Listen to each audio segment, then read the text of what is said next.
So here's what just happened in West Asia. The Houthis from Yemen, a group that has been firing missiles and drones for months now, decided to aim two ballistic missiles at Israel. Sounds dramatic, right? But here's the twist. Both of those missiles never made it to Israel. Instead, they crashed inside Saudi Arabia. Now, imagine the chaos here. Missiles meant for Tel Aviv ending up in Riyadh's backyard. Now the question is, why does this matter? This matters because this is not just about a failed strike. One of those attacks actually targeted an oil tanker linked to Israel near Yanbu port in the Red Sea. Now Yanbu isn't just any port.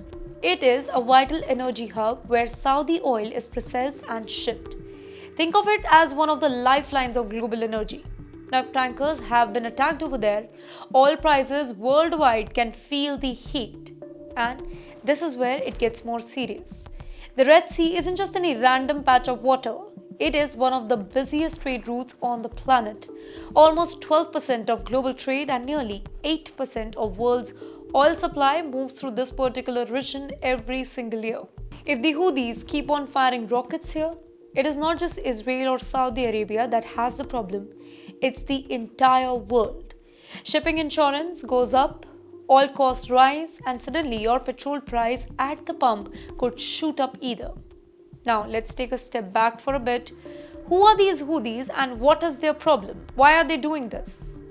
The Houthis are an Iran-backed group in Yemen.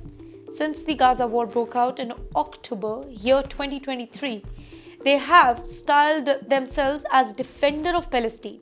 They have been launching missiles at Israel, drones at the US bases, and even targeting ships that believed are linked to Israel or the US. Their logic is very simple. If Israel attacks Gaza, they will make sure that the rest of the region feels the heat. But here's the irony. While the Houthis want to hit Israel, they often miss their target and instead their attacks spill over into Saudi Arabia. Remember, Saudi Arabia and the Houthis have been at war for years now. Riyadh led a coalition against them in Yemen. So, every single time a Houthi missile falls on Saudi soil, it reopens the old wound. In the meantime, Israel is watching all of this very closely. Now, for Tel Aviv, these aren't just random missiles.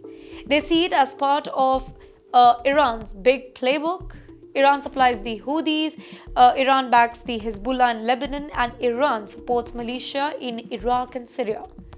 So, now if you connect the dots, every single missile launch in the Red Sea is actually part of a larger proxy war. Two missiles that didn't even reach Israel is now shaking the entire region because when the Red Sea trade is under threat, even Saudi oil tankers are targeted, and when Iran-backed militia gets more daring, the consequences spread far beyond the Middle East. The message from the Houthis is loud and clear. They want to expand this conflict.